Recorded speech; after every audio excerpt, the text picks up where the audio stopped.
ఎంత మధురమైనది యెహోవా నామము. కూడి వచ్చిన మీ అందరికీ ప్రభు రక్షకుడైన యేసుక్రీస్తు వారి నామంలో వందనాలు తెలియజేస్తూ ఉన్నాం. ప్రభు అయినటువంటి యేసును గూర్చినటువంటి అధ్యయనం మనం చేస్తూ ఉన్నాము. దానిలో భాగంగా ప్రభు అయినటువంటి యేసు ఆయన దేవుడై ఉన్నాడని, అంతేకాదు ఆయన దైవత్వం యొక్క సర్వపరిపూర్ణత కలిగి ఉండటం మాత్రమే కాకుండా ఆయన ఆరాధనకు పాత్రుడు అనేటువంటి విషయాన్ని మనం గమనించడం జరిగింది. లోకంలో ఉన్నటువంటి గొప్ప కన్ఫ్యూజన్ ఏమిటి అంటే, కొందరు, ముఖ్యంగా అందరూ కాదు కానీ కొందరు, తండ్రి దేవుడై ఉన్నాడు, కుమారుడు దేవుడై ఉన్నాడు, పరిశుద్ధాత్మ దేవుడై ఉన్నాడు, ఇంతవరకు చక్కగా అర్థం చేసుకున్నప్పటికీ కూడా అయితే ఆరాధన మాత్రమో తండ్రికే. ముఖ్యంగా క్రైస్తవ సమాజాలు మనము క్రీస్తు ద్వారా తండ్రిని ఆరాధించాలి. మరి క్రీస్తు పరిస్థితి ఏమిటి అంటే, క్రీస్తు పరిస్థితి అనేటువంటిది ఏమీ మాట్లాడకుండా ఉండేటువంటి స్థితిని మనం చూస్తూ ఉంటాం. కానీ బైబిల్లో మనం గమనించినప్పుడు ప్రభు అయినటువంటి యేసు ఆయన ఆరాధనకు పాత్రుడు. ఆయన ముమ్మాటికి లేదా 100కి 100 ఆయన ఆరాధనకు పాత్రుడు అనేటువంటి విషయాన్ని మనం గమనిస్తూ ఉంటాం. ప్రభు అయినటువంటి యేసు ఆయన పుట్టినప్పుడు అంటే శిశువుగా ఉన్నప్పుడే తూర్పు దేశం నుంచి వచ్చినటువంటి జ్ఞానులు ఆయన్ని ఆరాధించటం మనం చూస్తూ ఉంటాం. అంతేకాదు ప్రభు అయినటువంటి యేసు పరిచర్య చేయటం ప్రారంభించినటువంటి దినాల్లో కూడా ఆయన శరీరధారిగా ఉన్నప్పుడు, రక్త మాంసములు కలిగినటువంటి శరీరంలో ఉన్నప్పుడు ఆయన ఆరాధించబట్టాన్ని మనం చూస్తూ ఉంటాం. ఇక్కడ మరొక విషయాన్ని నేను తెలియజేసి ముందుకెళ్తాను. అదేమిటి అంటే, ఇందులోనే మరికొంతమంది మరొక కన్ఫ్యూజన్లో ఉంటారు. అదేమిటి అంటే, ప్రభు అయినటువంటి యేసు పరలోకంలో ఉన్నప్పుడు దేవుడే కానీ భూమి మీదకి వచ్చినప్పుడు ఆయన దేవుడు కాదు అని అంటూ ఉంటారు. అంటే ఆయన శరీరధారిగా వచ్చాడు కదా, ఏ మనిషి కూడా దేవుడుగా ఉండలేడని. ఏ మనిషి దేవుడుగా ఉండలేడు, నిజమే. కానీ క్రీస్తు ప్రభు విషయంలో మాత్రం కాదు. ఎందుకంటే బైబిల్లో మనకు స్పష్టంగా తెలియజేస్తూ ఉంటాడు, ప్రభు అయినటువంటి యేసు భూమి మీద శరీరధారిగా ఉన్నప్పుడు ఆయన ఆరాధించబడ్డాడు. ఉదాహరణకు ఆయన శరీరంలో ఉన్నప్పుడు దేవుడు కాకపోతే ఆరాధించబడటానికి అప్పుడు అర్హుడు కాదు. అప్పుడు ఆయన స్పష్టంగా చెప్పవలసి ఉంటుంది, అయ్యా నేను పరలోకంలో ఉన్నప్పుడు దేవుడినే కానీ ఇప్పుడు దేవుడనే ఆ స్థితిని ఎక్కడో పెట్టేసి వచ్చానో, ఇప్పుడు అది నా దగ్గర లేదు కాబట్టి నన్ను ఆరాధించొద్దు, అలా గనక ఆరాధిస్తే పొరపాటు అవుతుంది అని చెప్పేసి ఖచ్చితంగా ఆయన చెప్పాలి. ఎందుకంటే మనం చూస్తూ ఉంటాం, యోహాను దూతను ఆరాధించాలనుకున్నప్పుడు వద్దు సుమి అని చెప్పేసి ఆయన నిలవరించడానికి ప్రయత్నం చేశాడు. కాబట్టి ప్రభు అయినటువంటి యేసు దాన్ని అంగీకరించాడు అంటేనే దాని అర్థం ఏమిటి అంటే, ఆయన దేవుడై ఉన్నాడు.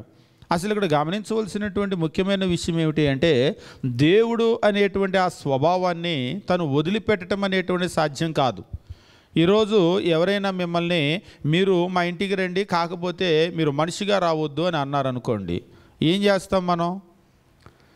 సరే నేను మనిషిగా కాదులే కానీ వేరే స్వభావంతో వస్తాను అని మనం ఏమన్నా చేయగలమా? చేయలేము. ఎందుకంటే మనిషి అనేటువంటిది మన స్వభావం, మన నేచర్. దాన్ని ఎక్కడా కూడా మనం వదిలిపెట్టడం అనేటువంటిది సాధ్యపడదు. మనిషిగా పుట్టామో మనిషిగానే పెరుగుతామో మనిషిగానే చచ్చిపోతాం. కాకపోతే ఒక్కోసారి మనము తిడుతూ ఉంటారు కొంతమందిని, నువ్వు మనిషివా పశువా అని. ఒకవేళ నేను పశువునే అన్నా కానీ పశువేం అవ్వరు, నేను జంతువునే అన్నా కానీ జంతువేం అవ్వరు. ఎందుకంటే ఆ మనిషి అనేటువంటి ఆ స్వభావము దేవుడు మనకి ఇచ్చాడు. ఉదాహరణకి కొంత క్రూరంగా ప్రవర్తించినా కానీ మనకున్నటువంటి 2 కాళ్ళు 2 చేతులు లేకపోతే ఇలాగ ఈ రూపాన్ని కనుక చూసినప్పుడు ఎవరైనా చెప్తారు ఈయన మనిషి అని చెప్పేసి. ఎందుకంటే ప్రతి జీవికి కూడా ఒక స్వభావాన్ని దేవుడు ఏర్పాటు చేశాడు. ఆ స్వభావము ఖచ్చితంగా వారు ఏం చేస్తూ ఉంటారంటే దాన్ని చూపిస్తూ ఉంటారు. కాబట్టి ప్రభు అయినటువంటి యేసైన దేవుడు పరలోకంలో ఉన్నప్పుడు ఆయన స్వభావం దేవుడే, భూమి మీదకి శరీరధారిగా వచ్చినప్పుడు ఆయన స్వభావం దేవుడే, ఆయన పునరుత్థానుడైన తర్వాత ఆయన స్వభావం దేవుడే. ఇందులో ఎక్కడ ఆయన దేవుడు కాకుండా పోవటానికి లేదు. ఉదాహరణకు భూమి మీదకు వచ్చినప్పుడు శరీరధారిగా ఉన్నప్పుడు ఆయన దేవుడు గనక కాకపోతే ఆయన ఎట్టి పరిస్థితుల్లో ఆరాధన అంగీకరించేవాడు కాదు. కాబట్టి ఆరాధనని అంగీకరించబట్టి వెంటనే మనకేమర్థమవుతుందంటే ఆరాధనకు దేవుడు మాత్రమే పాత్రుడు. దేవుడు కాకుండా ఈ ప్రపంచంలో వేరెవ్వరూ కూడా ఆరాధనకి పాత్రులు కాదు. కేవలం సృష్టికర్త అయినటువంటి దేవుడు మాత్రమే మానవ ఆరాధనకు పాత్రుడు. కాబట్టి క్రీస్తు ప్రభు ఆరాధనను అంగీకరించడాన్ని బట్టి ఈ లోకమంతటిని సృజించినటువంటి సృష్టికర్త అయినటువంటి దేవునిగా మనం ఆయన్ని గుర్తించవలసినటువంటి అవసరం ఉంటుంది. కాబట్టి ప్రభు అయినటువంటి యేసు ఆయన ఆరాధించబడ్డాడు. భూమి మీదకు శరీరధారిగా వచ్చినప్పుడు ఆయన ఆరాధించబడ్డాడు. ఆ తర్వాత పునరుత్థానము చెందిన తర్వాత ఆయన ఆరాధించబడ్డాడు. పరలోకానికి వెళ్ళిన తర్వాత కూడా ఆయన ఇప్పుడు ఆరాధించబడుతూ ఉన్నాడు. ముఖ్యంగా క్రైస్తవుల విషయానికి గనక వచ్చినట్లయితే ఫిలిప్పీలకు రాసినటువంటి పత్రిక 2వ అధ్యాయము మనం గమనించినప్పుడు అపోస్తులైనటువంటి పౌలు ఫిలిప్పీలో ఉన్నటువంటి క్రైస్తవులకు ఈ రీతిగా తెలియజేస్తూ ఉంటాడు. ఇక్కడ క్రీస్తును గురించి తెలియజేస్తూ అపోస్తులైనటువంటి పౌలు 9-10 వచనాల్లో ఈ రీతిగా చెప్తూ ఉంటాడు. అందుచేత పరలోకమందున్న వారిలో కానీ, భూమి మీద ఉన్న వారిలో కానీ, భూమి క్రింద ఉన్న వారిలో కానీ ప్రతి వాని మోకాలు యేసు నామమున వంగునట్లు. ఆల్రెడీ మనం గమనించాము, మోకాళ్ళు వంచటము అనేటువంటిది ఏదో సాధారణమైనటువంటి పదం కాదు. ముఖ్యంగా బైబిల్లో దేవుడు యొక్క మాట్లాడినటువంటి మాటల్లో కనుక మనం చూసినట్లయితే మోకరించటము, మోకాళ్ళు ఉండటము ఇది ఆరాధనకు సంబంధంగా మాట్లాడుతూ ఉంటాడు. బయలుకు మోకాళ్ళు ఉన్నని 7,000 మంది ఇంకా నా కొరకు మిగిలి ఉన్నారు అని అంటాడు. బయలును ముద్దు పెట్టుకొనని 7,000 మంది ఇంకా నా కొరకు మిగిలి ఉన్నారు. అంటే అక్కడ మోకాళ్ళు ఉండటము, మోకరించటము, ముద్దు పెట్టుకోవటము అది బయలును ఆరాధించటము అని తెలియజేస్తూ ఉన్నాడు. కాబట్టి మోకరించని అని అన్నాడంటే బయలును ఆరాధించని. కాబట్టి ఇక్కడ మోకరించటము అనేటువంటిది ఏమిటంటే ఆరాధించటము. మనం చూసాం పాత నిబంధనలో మనము హెబ్రీ భాషలో షేకా అనేటువంటి పదము ఆరాధనకు గాను ఉపయోగిస్తూ ఉంటాడు. దాన్ని ఆంగ్లంలో వర్షిప్ అని తర్జుమా చేయటం జరిగింది. ఈ షేకా అనేటువంటి మాటకు టు బౌ డౌన్ అని చెప్పేసి అర్థము, అంటే సాగిలపడటమో అని చెప్పేసి అర్థము. దాన్నే మనం మోకరించటమో అని అంటూ ఉంటాం అన్నమాట. కాబట్టి ప్రభు అయినటువంటి యేసుని గురించి తెలియజేస్తూ అందుచేత పరలోకమందు ఉన్న వారిలో కానీ, భూమి మీద ఉన్న వారిలో కానీ, భూమి మీద ఉన్న వారిలో కానీ, భూమి క్రింద ఉన్న వారిలో కానీ ప్రతి వాని మోకాలు యేసు నామమున వంగాలి. అంటే దాని అర్థం ఏమిటి అంటే యేసును ఆరాధించాలి. భూమి మీద ఉన్నటువంటి ఎవరైనా సరే యేసును ఆరాధించాలి. నేను క్రీస్తు ద్వారా తండ్రిని ఆరాధిస్తానంటే ఖచ్చితంగా నువ్వు తండ్రిని ఆరాధించు, క్రీస్తు ద్వారా ఆరాధించు. మరి క్రీస్తు పరిస్థితి ఏమిటి అనేటువంటిది కూడా నువ్వు నేర్చుకోవాల్సినటువంటి అవసరం ఉంటుంది. దాని విషయంలో కూడా స్పష్టమైనటువంటి అవగాహన మనం కలిగి ఉండవలసినటువంటి అవసరం ఉంటుంది. కాబట్టి ప్రభు అయినటువంటి యేసు విషయంలో బైబిల్ మనకేమి నేర్పించింది అంటే ఒక క్రైస్తవులు మాత్రమే కాదు, భూమి మీద ఉన్నటువంటి ఎవరైనా సరే, ఏ సృష్టమైనా సరే, భూమి మీద ఉండటమే కాదు భూమి క్రింద ఉన్నా లేదా పరలోకంలో ఉన్నా ఎవరైనా సరే ప్రభు అయినటువంటి యేసును ఆరాధించాలి. దాన్నే ప్రకటన గ్రంథంలో మనం చూసేటప్పుడు స్పష్టంగా మనం గమనిస్తూ ఉంటాం. ప్రకటన గ్రంథంలో తండ్రి ఎలాగైతే ఆరాధించబడ్డాడో అదే విధంగా క్రీస్తు ఆరాధించబడటాన్ని మనం చూస్తూ ఉంటాం.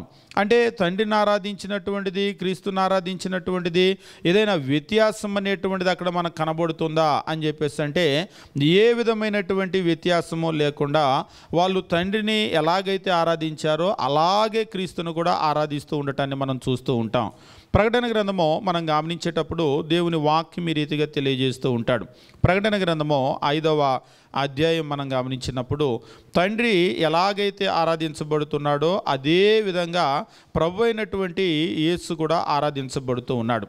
5వ అధ్యాయము మనం గమనించేటప్పుడు 12వ వచనం నుంచి మనం చూసినట్లయితే దేవుని వాక్యము ఈ రీతిగా తెలియజేస్తూ ఉంటాడు. వారు వధింపబడిన గొర్రెపిల్ల శక్తియు, ఐశ్వర్యమునో, జ్ఞానమునో, బలమునో, ఘనతయు, మహిమయు, స్తోత్రము పొందనర్హుడని గొప్ప స్వరముతో చెప్పుచుండిరి అని అంటూ ఉన్నాడు. అంతేకాదు మనము కింది వచనాలు గమనించినప్పుడు 13వ వచనము అంతటా పరలోకమందునో, భూలోకమందునో, భూమి క్రిందనో, సముద్రములోనో ఉన్న ప్రతి సృష్టము అంటే పౌలు గారు ఫిలిప్పీలకు రాసిన పత్రిక 2వ అధ్యాయం 9-10 వచనాల్లో ఏదైతే తెలియజేశాడో, పరలోకమందునో భూమి మీదనో భూమి క్రిందనో ఉన్న ప్రతి మోకాలు యేసు నామములో వంగాలని, మరలా ఇక్కడ సేమ్ అవే పదాలు కనబడుతూ ఉన్నాయి. 5వ అధ్యాయం ప్రకటన గ్రంథం 13వ వచనములో, అంతటా పరలోకమందునో భూలోకమందునో భూమి క్రిందనో సముద్రములోనూ ఉన్న ప్రతి సృష్టమో అనగా వాటిలో ఉన్న సర్వమో సింహాసనాసీనుడై ఉన్నవానికిని, అంటే తండ్రిని గురించి మాట్లాడుతూ ఉన్నాడు. గొర్రె పిల్లకునో అంటే క్రీస్తుని గురించి మాట్లాడుతూ ఉన్నాడు. సింహాసనాసీనుడై ఉన్నవానికిని, గొర్రె పిల్లకునో అంటే తండ్రికిని కుమారునికిని స్తోత్రము ఘనత మహిమ ప్రభావము యుగయుగములు కలుగునుగాకని చెప్పుట వింటిని. కాబట్టి తండ్రిని ఎలా అయితే గణపరిచారో, ఎలా అయితే ఆరాధించారో దానికి సమానంగా, ఇంకా చెప్పాలి అంటే 1% కూడా తగ్గకుండా 0.001% అని అంటూ ఉంటారు కదా, అంత కూడా తక్కువ కాకుండా, మరొక విధంగా చెప్పాలంటే సమానంగా తండ్రిని ఎలాగైతే ఆరాధించారో అలా క్రీస్తు ఆరాధించబడుతూ ఉన్నాడు అని చెప్పుట వింటిని అని యోహాను అంటున్నాడు. మరి యోహానుకైతే చాలా స్పష్టంగా వినపడింది. ఆ వినబడినటువంటి విషయము మనందరికీ కూడా తెలియాలని ఇందులో వ్రాయించాడు బైబిల్లో. మరి నాకు వినపట్లేదు, నేను క్రైస్తవునే 25 ఏళ్ళైంది కానీ నేను ఎప్పుడూ వినలేదండి క్రీస్తుని ఆరాధించడం అన్నాడు ఒక ఆయన.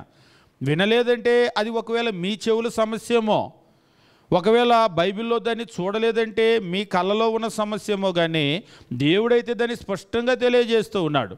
ప్రకటన గ్రంథము ఇప్పుడు మనం చదివినటువంటి వచ్చిన భాగం చదివేటువంటి వాళ్ళకు, వినేటువంటి వాళ్ళకి ఎవరికైనా అర్థమయ్యేటువంటి విషయం ఏమిటి? దీని గురించినటువంటి వివరణ కూడా అవసరం లేదు.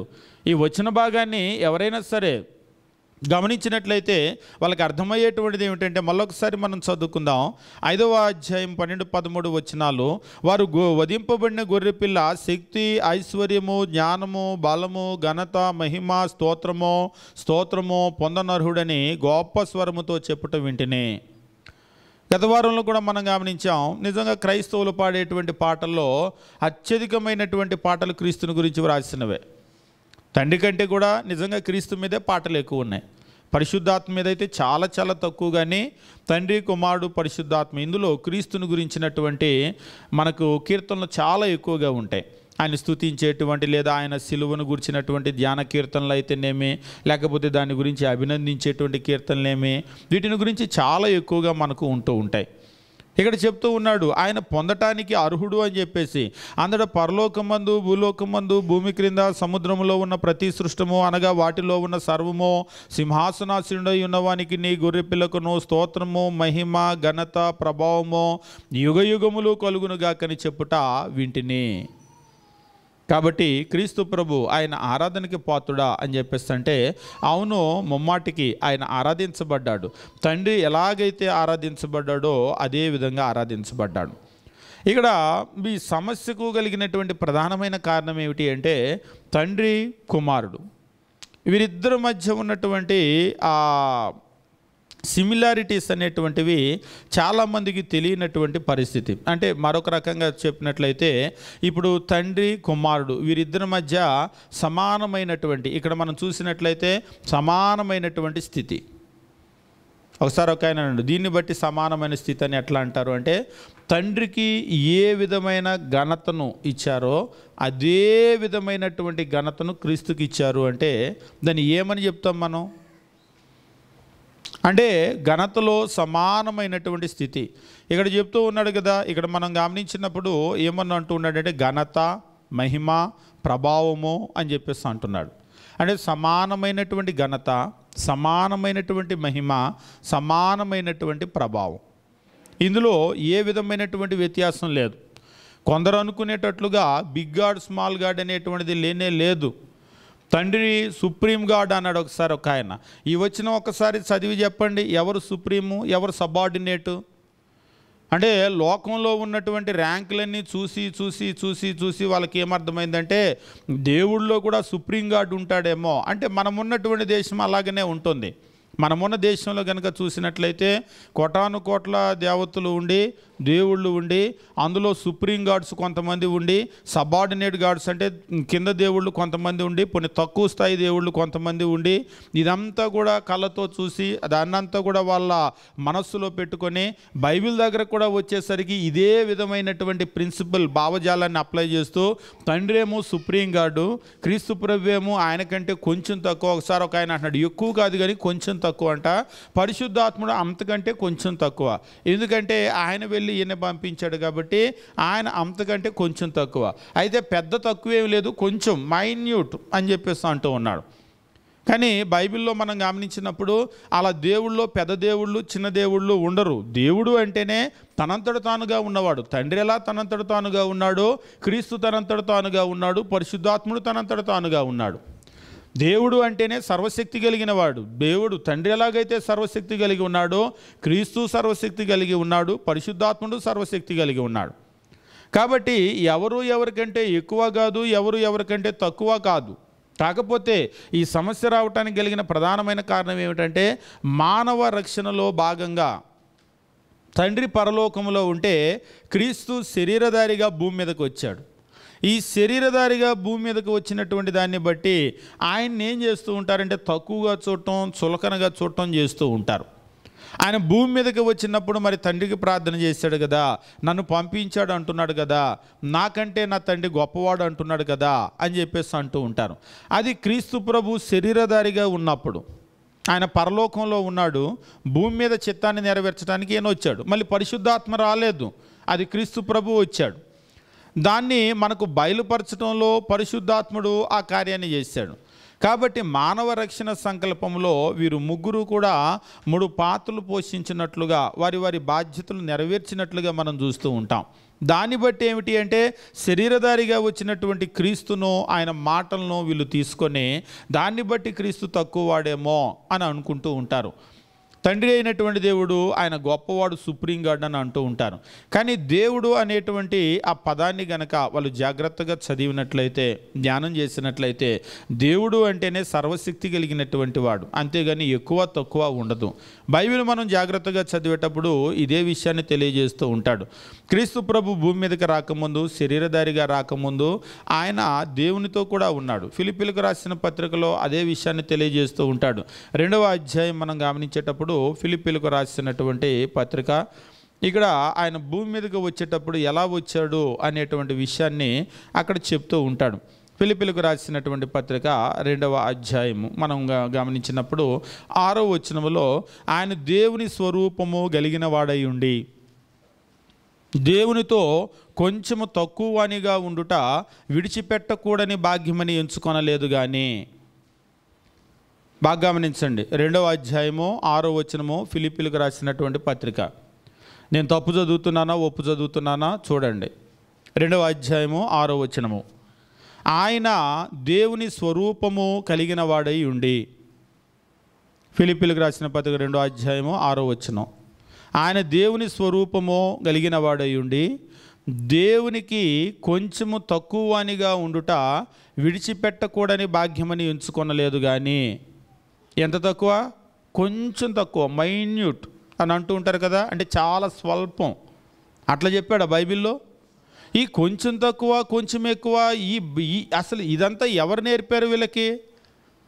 బైబిల్ అయితే ఎక్కడ నేర్పలేదు. అది బైబిల్ నేర్పినటువంటి విషయం ఏమిటంటే ఆయన దేవుని స్వరూపము గలవాడై ఉండి దేవునితో సమానముగా ఉండుట విడిచిపెట్టకూడని భాగ్యమని ఎంచుకొనలేదు. కానీ క్రీస్తు ప్రభు ఎలా ఉన్నాడట? దేవునికి సమానముగా ఉండుట, దేవునితో సమానమైనటువంటి స్థితిలో ఉన్నాడు పరలోకంలో ఉన్నప్పుడు. ఆయన భూమి మీదకి రావటానికి ముందు ఆయన స్థితి ఏమిటి అంటే దేవునికి సమానమైనటువంటి స్థితి. భూమి మీదకి వచ్చి ఆయన శిలువలో మరణించి పునరుత్థానుడై తిరిగి లేచి మరలా పరలోకానికి వెళ్ళిపోయిన తర్వాత ఆయన స్థితి ఏమిటి అంటే ఇప్పుడు మనం గమనించాం. ప్రకటన గ్రంథం 5వ అధ్యాయం 12, 13 వచనాల్లో మళ్ళీ దేవునితో సమానంగా ఆయన స్తుతించబడుతూ ఉన్నాడు, మహిమపరచబడుతూ ఉన్నాడు, ఆయన ఆరాధించబడుతూ ఉన్నాడు. అంటే భూమి మీదకి రావటానికి ముందు దేవునితో సమానంగా ఉన్నాడు. మరలా భూమి మీదకి వచ్చి మానవ రక్షణ సంకల్పంలో తను సిలువలో మరణించి తిరిగి లేచిన తరువాత, వెళ్ళిపోయిన తరువాత పరలోకంలో మరలా దేవునితో సమానమైనటువంటి స్థితిని కలిగి ఉన్నాడు.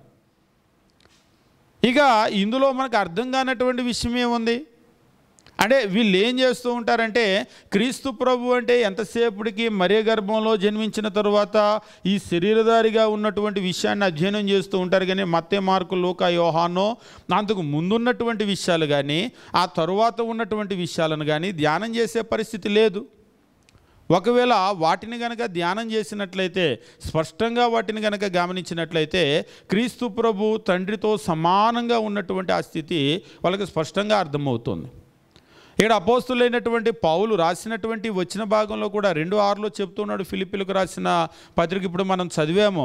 ఆయన దేవునితో సమానంగా ఉండుట విడిచిపెట్టకూడని భాగ్యమని ఎంచుకొనలేదు, కానీ మనుషుల పోలికగా పుట్టి దాసుని స్వరూపము ధరించుకొని తన్ను తానే రిక్తునుగా చేసుకొనెను. రిక్తుడు అంటే ఏమీ లేనివాడు, వట్టివాడు.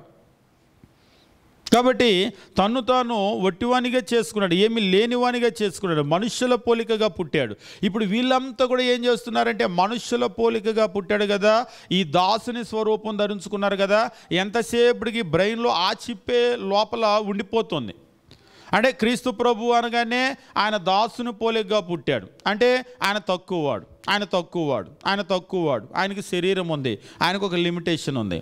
ఈరోజు కొంతమంది మాట్లాడుతూ ఉంటారు, బైబిల్ తెలియనటువంటి వాళ్ళు ఏం మాట్లాడుతూ ఉంటారంటే, దేవుడైతే ఎట్లా చచ్చిపోతాడు అని అడుగుతారు. మీ క్రీస్తు ప్రభు ఆయన శిలువలో చచ్చిపోయాడని మీరే బోధ చేస్తారు కదా, దేవుడైతే చచ్చిపోతాడో చెప్పు అని అడుగుతారు ఒక ఆయన దేవుడని మీరు అంటున్నారు కదా, మీరు బోధ చేస్తారు కదా, అసలు మీ బోధ ఎంత విచిత్రమైన బోధ అండి అన్నాడు. ఏంటి విచిత్రం అంటే, అసలు మీరు చేసే బోధ ఏంటి? క్రీస్తు ప్రభు దేవుడు అంటారు, ఆయన శిలువలో చచ్చిపోయాడు అంటారు, దేవుడు చచ్చిపోయాడనే బోధ మీరు చేస్తారు, అసలు దేవుడు చచ్చిపోతాడా అని అడిగాడు. అంటే ఆయనకేం అర్థమైందంటే, మనం చేసే బోధ దేవుడు చచ్చిపోయాడని బోధ చేస్తున్నామంటే, దేవుడు చచ్చిపోయాడనే బోధ మేము ఎప్పుడు చేయలేదు.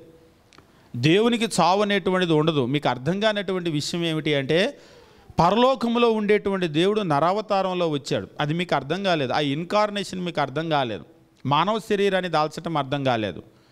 మానవ శరీరాన్ని దాల్చినటువంటి ప్రతి మనిషి, క్రీస్తు ప్రభువే కాదు, ప్రతి మనిషి మరణము అని మనం అంటున్నాం కదా, ప్రతి మనిషికి కూడా మరణం అనేటువంటిది ఉంటుంది. అంటే ఈ భూమి మీదకి శరీరాన్ని దాల్చుకొని వస్తే కనుక నేను పర్మనెంట్గా ఈ శరీరంలో ఉండిపోతానంటే అది ఎవరికి సాధ్యం కాదు. అలా ఉండటం దేవుని చిత్తం కాదు. కాబట్టి ఆ రక్తమాంసములు ధరించినటువంటి క్రీస్తు ప్రభు కూడా రక్తమాంసములు కలిగినటువంటి శరీరాన్ని విడిచిపెట్టాలి. అదే విడిచిపెట్టాడు ఆయన. కానీ మరి మీకు బోధ అంతవరకు వింటున్నారు, కానీ క్రీస్తు ప్రభు శిలువలో చచ్చిపోయాడని మేము బోధ చేయటం మాత్రమే కాదు, 3వ రోజు తిరిగి లేచాడని బోధ చేస్తున్నాం. అది ఎప్పుడు వినపడలేదా? మీ చెవుల్లోకి వెళ్ళలేదా? అంటే వీళ్ళకి ఎంతవరకు అంటే, వాళ్ళేదో ఒక పాయింట్ అనుకుంటారు, అంతవరకే. క్రీస్తు ప్రభు శిలువలో మరణించాడని ఎంతగా బోధ చేస్తూ ఉంటారో, ఆయన 3వ రోజు తిరిగి లేచాడని బోధ చేస్తూ ఉంటారు కదా, మరి అది ఎప్పుడు వినలేదా?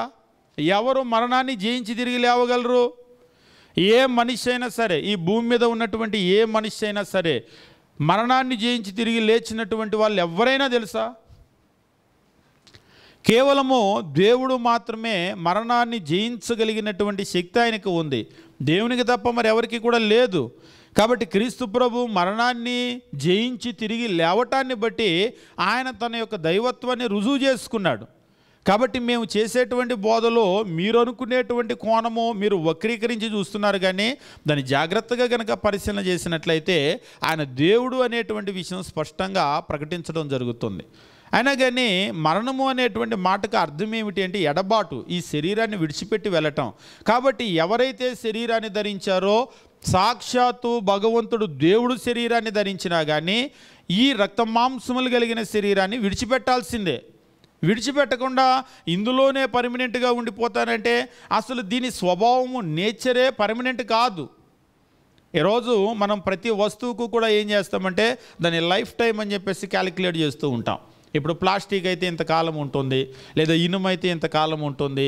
మనం ఏదైనా ఒక వస్తువుని తయారు చేయాలి అనుకున్నప్పుడు కూడా ఆ వస్తువు ఎంతకాలం మన్నిక ఉండాలి అనే దాన్ని బట్టి దాన్ని ఏ పదార్థంతో చేయాలి అనేటువంటి చేస్తారు. ఉదాహరణకి మీరు ఒకసారి ఆలోచన చేయండి. ఇప్పుడు దాకా యాపిల్ ఫోన్లన్నీ కూడా మనము అల్యూమినియంతో లేకపోతే దానికి సంబంధించినటువంటి హై గ్రేడ్ మెటల్స్తో చేసామో, కానీ పర్యావరణానికి మంచిది అంటున్నారు కదా మోడీ గారు. ఐఫోన్ 17, 18 మాత్రం మట్టితో చేద్దాం అనుకున్నారు, చేశారు.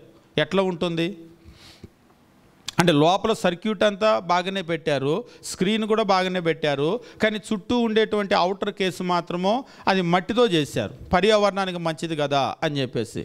ఎట్లుంటుంది అప్పుడు అంటే మనం ఆ చుట్టూ ఉండేటువంటిది మనం ఏం చేస్తూ ఉంటామంటే ఏ పదార్థమైనా సరే మనం చేసేటప్పుడు ఏ మెటల్తో దాన్ని నిర్మిస్తాము అంటే అది మన్నిక అంటే ఎంతకాలము ఉండాలి అనే దాన్ని బట్టి దాన్ని మనం చేస్తూ ఉంటాం, ఎంపిక చేసుకుంటూ ఉంటాం.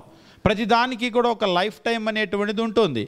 రక్తమాంసములు కలిగినటువంటి శరీరము దాల్చినప్పుడు సాక్షాత్తు దేవుడైనా సరే అందులో పర్మనెంట్గా ఉండటానికి లేదు. ఎందుకంటే ఈ రక్తమాంసములు కలిగినటువంటి శరీరము స్వభావమే ఏమిటి అంటే ఇది నశించిపోయేటువంటి స్వభావము, క్షయమైనటువంటి గుణము. కాబట్టి తాత్కాలికంగా ఉండవలసిందే. బైబిల్లో చెప్తూ ఉంటాడు, మా ఆయుష్కాలము 70 సంవత్సరములు, అధిక బలం ఉంటే 80 సంవత్సరములగునో. అధిక బలం ఉంటే, అంతేగాని ఈ శరీరం లేదండి భూమి పుట్టిన తర్వాత పలానా వ్యక్తి ఏదో పలానా దేశంలో ఉన్నాడంట, ఆయన ఇప్పటివరకు చచ్చిపోలేదంట, వాళ్ళ అమ్మ నాన్న అందరు చచ్చిపోయారు కానీ ఆయన ఏం తింటున్నాడో అర్థం కాలేదు కానీ ఆయన ఇంకా బతికే ఉన్నాడంట అంటే మొత్తం టీవీ ఛానళ్ళు అందరూ కూడా వెళ్ళిపోయి అక్కడ ఉంటారు. ఇప్పటికే మీరు గమనించండి, ఎవరైనా ఎక్కువ వయసు ఉన్న వాళ్ళు ఉన్నారు అంటే ఏం చేస్తారు. మొన్న కూడా ఈ ఓట్లను గురించినటువంటి వివరాలన్నీ కూడా తప్పుగా ఉన్నాయి అని చెప్పేసి చెప్తూ 121 సంవత్సరాలు ఉన్నటువంటి వాళ్ళకి కూడా ఓటు హక్కు ఉంది అని చెప్పేసి 121 సంవత్సరాలు ఉన్న వాళ్ళ పేరు పెట్టారు. చూసారా? నిజంగా 121 సంవత్సరాలు ఉన్నోళ్ళు భారతదేశంలో బతుకున్నారా? ఉన్నారా? ఉంటే గిన్నిస్ బుక్లో కదా వెళ్ళేవాళ్ళు. ప్రపంచంలో అత్యధికమైనటువంటి వయసు ఉన్న వాళ్ళు ఏ దేశంలో ఉన్నారని అంతా కూడా చక్కగా చూస్తూ ఉన్నారు కదా. 121 సంవత్సరాల వయసు ఉన్న వాళ్ళు భారతదేశంలో ఉన్నారా అంటే మనం ఆశ్చర్యపోతాం. అంతకాలం ఉండటానికి అవకాశం లేదు కదా అసలు, మనకు తెలుసు. కాబట్టి రక్తమాంసములు కలిగినటువంటి శరీరము దీని స్వభావమే ఏమిటి అంటే ఇది భూమిని వదిలిపెట్టి వెళ్ళిపోవలసిందే, నశించిపోవలసిందే. క్రీస్తు ప్రభు కూడా ఆయన రక్తమాంసములు కలిగినటువంటి శరీరంలో వచ్చినందున ఆయన కూడా దాన్ని వదిలిపెట్టి వెళ్ళిపోయాడు. దాన్నే మరణము అంటే ఎడబాటు, వేరైపోవటము అని చెప్పేసి అంటూ ఉంటారు. అది మీరు అనుకునేటువంటి అర్థం కాదు. కాబట్టి వీళ్ళు ఏం చేస్తూ ఉంటారంటే ఈ థియాలజీని వాళ్ళకి తెలిసినటువంటి అరాకొరా నాలెడ్జ్ అది అంటే అదేం తప్పు కాదు. ఇప్పుడు ఒక 4వ తరగతి చదువుకున్న వ్యక్తి ఉంటాడు, ప్రపంచంలో ఐఫోన్ కూడా 4వ తరగతి జ్ఞానంతోనే అర్థం చేసుకోవాలని అనుకుంటాడు. ఇందులో ఏముంది, ఈ ఫోన్ ₹1,00,000 ఎందుకండి? ఫోన్ ₹1,00,000, ₹2,000 బ్రహ్మాండమైన ఫోన్ వచ్చింది. ఒకసారి ఒక ఆయన పోటీ పెట్టాడు, మీ ఐఫోన్లో స్పీకర్ ఆన్ చేయండి, నా చైనా ఫోన్లో స్పీకర్ ఆన్ చేస్తాను, ఏది గట్టిగా వచ్చిందో శబ్దం చూద్దాం అన్నాడు. ఇప్పుడు ఆయన ఏం చేశాడు, నిజంగానే అది పెడితే చెవులు మూసుకునేంత శబ్దం వచ్చింది. ఇప్పుడు చెప్పు ఏ ఫోన్ మంచిది అంటావా అన్నాడు. అంటే ఆయన ఏం చేస్తున్నాడంటే ఆయనకున్న జ్ఞానంలో ఫోను ఏది గట్టిగా మాట్లాడితే అదే మంచి ఫోన్ అంటాడు. అంతే కదా. ఒక్కొక్కరు నా ఫోన్లో బ్యాటరీ అయితే 4 రోజులు వచ్చింది, మీది పొద్దున పెడితే సాయంత్రం దాకా రావు, ఎందుకు ఈ స్మార్ట్ ఫోన్లు అని అంటున్నాడు. అంటే దాన్ని బట్టి అంటే ఇప్పుడు 4వ తరగతి చదువుకున్న వాళ్ళు వాళ్ళ జ్ఞానంతో, 10వ తరగతి చదువుకున్న వాళ్ళు వాళ్ళ జ్ఞానంతో, ఇప్పుడు దాన్ని డిజైన్ చేసినటువంటి ఇంజనీర్ ఉంటారు, దాని వెనకాల ఎంత జ్ఞానం ఉంటుంది. మీరు ఎప్పుడైనా గమనించండి, ఒక వస్తువు మీద ఉండేటువంటి గీతలో లేకపోతే దాని మీద ఉండేటువంటి చిన్న చిన్న రంధ్రాలు అవన్నీ కూడా పెడుతూ ఉంటారు కదా, వాటన్నింటికీ కూడా ఒక అర్థం ఉంటుంది. ఊరికినే అర్థం పర్థం లేకుండా పెట్టరు. అంటే కొన్ని షోకి కూడా పెడుతూ ఉంటారు కానీ అన్ని షోకి పెట్టేటువంటివి కాదు. దానికి ఇచ్చేటువంటి డిజైన్ కూడా ఉంటుంది కదా, ఆ కర్వ్స్ ఉంటాయి కదా, అవన్నీ కూడా దాన్ని డిజైన్ చేయడానికి ఒకసారి ఏది OnePlus ఫోన్ అనుకుంటా, దాన్ని డిజైన్ చేసేటువంటి ఇంజనీరు దాన్ని డిజైన్ చేసినటువంటి దాన్ని చూస్తూ ఉంటే పెన్సిల్ తీసుకొని మొత్తము దాని కర్వ్స్ అన్ని గీసి ఏ కరువుకి ఏమిటి అర్థమో అది ఒకటేమో చేతిలో పట్టుకుంటే ఈ ఎడ్జెస్ ఉంటాయి కదా, అవి నొక్కుకోకుండా ఉండటానికి చేతికి. రెండోది ఏమిటి అంటే ఆ కరువుల్లో ఉన్నటువంటి అర్థాలు, ప్రతి కరువును గీయటానికి దాన్ని గీసి దాని మీద డిస్కస్ చేసి, చాలామంది ఇంజనీర్స్ కూర్చొని ఒక్కొక్క దాని మీద డిస్కస్ చేసి అన్ని డిగ్రీలు వద్దు, ఇన్ని డిగ్రీలు కొంచెం తగ్గిద్దాము అని వాళ్ళంతా దాన్ని క్యాలిక్యులేట్ చేసుకొని చేస్తారు. మనం ఏమంటాం, ఒకేసారి బయటికి రాగానే ఎందుకు ఇది ఈ కరువు లేకుండా చక్కగా ఒక ఎడ్జ్ ఉంటే ఎంత బాగుండేది చూడటానికి అంటాం. దాని వెనకాల వాళ్ళకి కొన్ని గంటల కృషి ఉంటుంది, పగలు రాత్రి వాటి మీద రీసెర్చ్ చేస్తూ ఉంటారు. అంటే మనం దేన్నైనా సరే మనం ప్రపంచాన్ని అర్థం చేసుకోవాలంటే కూడా మన 4వ తరగతో, మన 10వ తరగతో, మన డిగ్రీనో, మన పీజీనో, మన జ్ఞానంతో అర్థం చేసుకోవాలనుకుంటాం. చివరికి దేవుణ్ణి గూర్చినటువంటి సంగతులు కూడా మనకున్నటువంటి జ్ఞానంతో అర్థం చేసుకోవాలని ప్రయత్నం చేస్తూ ఉంటాం. దాంతో ఏమిటి అంటే చాలా విషయాలను మనం అపార్థం చేసుకునేటువంటి పరిస్థితి ఉంటుంది. దేవుని గురించినటువంటి విషయాలు వాస్తవంగా మనిషికి అర్థం కాకపోవటానికి కలిగినటువంటి ప్రధానమైనటువంటి కారణం ఏమిటంటే అది దైవజ్ఞానము, దేవుడిచ్చినటువంటి జ్ఞానంతో కనుక చూడటం మొదలు పెడితే మనకు అర్థమవుతాయి. ఇప్పుడు ఉదాహరణకి మనకి ఇదంతా అర్థం కాలేదు, ఆ తయారు చేసినటువంటి ఇంజనీర్ చెప్తూ ఉంటాడు, ఇది నేను ఇందుకు పెట్టాను, ఇక్కడ ఉన్నటువంటి చిన్న హోల్స్ ఉన్నాయి కదా, 1 2 3 4 ఈ హోల్స్ ఇందుకు వరకు పెట్టాను. అవును, 4 హోల్స్ కాకుండా ఒకటే గీత గీయకూడదా అని చెప్పేసి ఇక్కడి నుంచి అక్కడ వరకు ఒక బారుగా ఒక పెద్ద హోల్ పెట్టకూడదా అంటే ఎందుకు పెట్టకూడదో కూడా దానికి కారణం చెప్తూ ఉంటాడు. మీరు చూసారా, ఒకప్పుడు ఇళ్లలో సింకు దగ్గర అంటే కింద ఉండేటువంటి మనకు మెస్ ఉంటుంది కదా, ఇలా పొడవుగా గీతలు ఉండే, ఇప్పటికి కూడా కొన్ని చోట్ల పెడుతూ ఉంటారు రెయిన్ వాటర్ వెళ్ళటానికి. కానీ ఇంట్లో ఇప్పుడు పెట్టేటువంటి అవంతా కూడా స్టీల్ ప్లేట్స్, చిన్న చిన్న గుండ్రంగా ఉండేటువంటి హోల్స్ పెడుతూ ఉన్నారు. చూసారా, ఒకప్పుడులాగా ఇలా ఎందుకు పెట్టలేదు, బారుగా ఉండేటువంటి గీతలు ఎందుకు పెట్టడం లేదు? ఇలా వారుగా ఉండే గీతలు కనుక పెడితే పెద్ద పెద్ద బొద్దింకలు వచ్చేసేదానికి అవకాశం ఉంటుంది ఇంట్లోకి. అంటే వాటర్ వెళ్ళే లైన్లో నుంచి రిటర్న్ వచ్చేస్తూ ఉంటాయి అన్నమాట, పెద్ద పెద్దవి. ఎప్పుడైతే చిన్న హోల్స్ పెట్టారో పెద్ద పెద్దవి రావు కానీ చిన్నవి వస్తాయి. మరి చిన్న రిటర్న్ వస్తున్నాయి కదా, చిన్న పురుగులు వస్తున్నాయి కదా. అంటే మన చైనాలో చూస్తూ ఉంటే వాళ్ళు ఏం చేస్తూ ఉన్నారంటే, ఇప్పుడు మనకి రౌండ్గా చిన్న హోల్స్ ఉన్నాయి కదా, వాటికి పిల్లల్లో ఊదుకునే రబ్బర్ బెలూన్స్ ఉన్నాయి కదా, దాన్ని తీసేసి దానికి రబ్బర్ బెలూన్ తొడిగేసి దాన్ని అందులో పెడుతూ ఉన్నారు. వాటర్ రాగానే బెలూన్ ఆటోమేటిక్గా అది సాగుతుంది, వాటర్ బయటికి వెళ్ళిపోతుంది, మరలా అలాగా గట్టిగా అలా బిగుసుకొని ఉంటుంది. అంటే ఎవరు తెలివితేటలు వాళ్ళవి. ఇక దానిలో నుంచి చీమ కూడా మళ్ళీ రిటర్న్ రావడానికి అవకాశం లేదు. అంటే మనిషి ఏం చేస్తున్నాడంటే నిరంతరం ఒకవేళ ఆ రబ్బర్ని చూసామనుకోండి, ఎవడు బొర్రున్నాడా బొర్ర లేనోడా, పిల్లలు ఊదుకునే బొగ్గ తెచ్చి దాన్ని పెట్టాడు అని అంటాడు ఒకటే మాట. దాని వెనకాల వాళ్ళ ఆలోచన వాళ్ళకు ఉంది. అంటే మనిషి ఏం చేస్తూ ఉంటామంటే ప్రతిదాన్ని కూడా మన జ్ఞానంతో మన లెవెల్లో ఆలోచన చేసుకోవాలి అని అనుకుంటూ ఉంటాం. దేవుణ్ణి గురించి కూడా మన ఆలోచనతో ఎప్పుడైతే దేవుణ్ణి మనం ఆలోచన చేయటం మొదలు పెడతామో అది మనకు అందదు ఎట్టి పరిస్థితుల్లో. ఎందుకంటే ఆ జ్ఞానం అనేటువంటిది చాలా ఉన్నతమైనటువంటిది. మనిషికి శరీరాన్ని గురించి తెలుసు, రక్తమాంసాలను గురించి తెలుసు, కానీ మనిషికి అక్షయతను గురించి తెలియదు, నశించిపోనటువంటి తత్వాన్ని గురించి తెలియదు. ఎందుకంటే ప్రపంచంలో మనం ఎవరు కూడా నశించిపోని ఒక వ్యక్తిని చూడలేదు, నశించిపోనటువంటి ఒక వ్యక్తితో మనం జీవించలేదు. కాబట్టి దాని గురించి మనకు తెలియదు. దాని గురించి తెలియాలి అంటే దాని గురించి తెలిసినటువంటి ఆయన ఒకే ఒక్కడు ఉన్నాడు ప్రపంచంలో, ఆయన దేవుడు. కాబట్టి ఆయన చెప్తే మనం నేర్చుకోవాల్సిందే. క్రీస్తు ప్రభుని గురించి కూడా మనం గమనించేటప్పుడు ఆయన భూమి మీదకి రావటానికి ముందు ఆయన శరీరాన్ని ధరించి లేడు, రక్తమాంసములు కలిగిన శరీరం లేదు. ఆయన ఎప్పుడైతే రక్తమాంసములు కలిగిన శరీరాన్ని దాల్చుకొని భూమి మీదకి వచ్చాడో ఖచ్చితంగా ఈ శరీరాన్ని విడిచిపెట్టాలి. అందుకనే ఆయన కూడా మరణించాడు. కానీ తిరిగి లేచిన తర్వాత ఆ రక్తమాంసములు కలిగినటువంటి శరీరం విత్తనాన్ని విత్తిన తర్వాత ఎలాగైతే మార్పు చెందుతుందో అది మార్పు చెందింది. ఆ తర్వాత ఆయన పరలోకానికి వెళ్ళిన తర్వాత ఆయన స్థితి ఏమిటి అంటే, మునుపు ఎలాగైతే దేవునితో సమానంగా ఉన్నాడో మరలా అదే సమానమైనటువంటి స్థితికి ఆయన వెళ్ళిపోయాడు. దానికి రుజువు ఏమిటి? వాక్యం చెప్తున్నాడా అంటే అవును, ప్రకటన గ్రంథం 5వ అధ్యాయం 12, 13 వచనాలు మనం చదివాము. ఆయన తిరిగి వెళ్ళిపోయిన తర్వాత వాళ్ళు తెలియజేస్తూ ఉన్నారు, వారు వధింపబడిన గొర్రెపిల్ల శక్తి, ఐశ్వర్యము, జ్ఞానము, బలము, ఘనత, మహిమ, స్తోత్రము పొందనర్హుడని గొప్ప స్వరముతో చెప్పుచుండరి. వధింపబడిన గొర్రెపిల్ల అంటే క్రీస్తు ప్రభు వధించబడిన తర్వాత ఆయన స్థితి ఏమిటి అని చెప్పేసి అంటే ఆయన దాన్ని పొందటానికి అర్హుడు అని చెప్పేసి అన్నారు. మునుపు ఆయన యొక్క స్థితి ఏమిటి అంటే మునుపు కూడా ఆయన దేవునితో సమానంగా ఉన్నాడు. ఈ సమానము అనేటువంటి ఒక మాట చాలు ఆయన ఏ స్థితిలో ఉన్నాడు అనేటువంటిది. కాబట్టి క్రీస్తు ప్రభుని గురించి మనము స్పష్టంగా అర్థం చేసుకోవాల్సినటువంటి అవసరం ఉంది. ఇప్పుడు మనము ఏం చేయబోతున్నామంటే తండ్రిని క్రీస్తుని వీరిరువురిని కూడా పోల్చడానికి ప్రయత్నం చేస్తూ ఉన్నాం. ఇది చాలా ముఖ్యమైనటువంటి అధ్యయనం.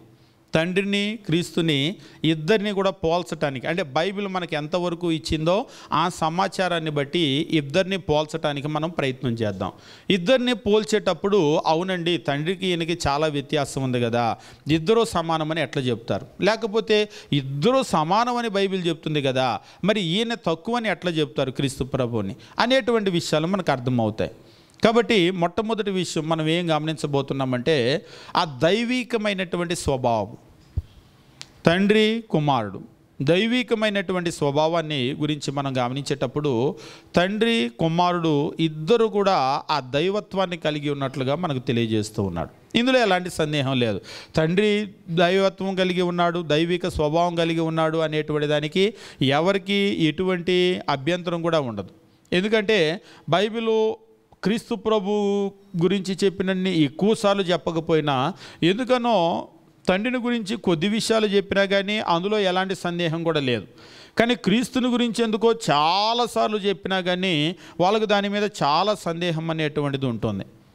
బైబిల్లో మనం గమనించేటప్పుడు యోహాను సువార్త 6వ అధ్యాయము మనం గమనించినట్లయితే 27వ వచనము మనం గమనించినప్పుడు దేవుని వాక్యం ఈ రీతిగా తెలియజేస్తూ ఉంటాడు. క్షయమైన ఆహారము కొరకు కష్టపడుకుడి కానీ నిత్య జీవము కలగజేయు అక్షయమైన ఆహారము కొరకే కష్టపడుడి.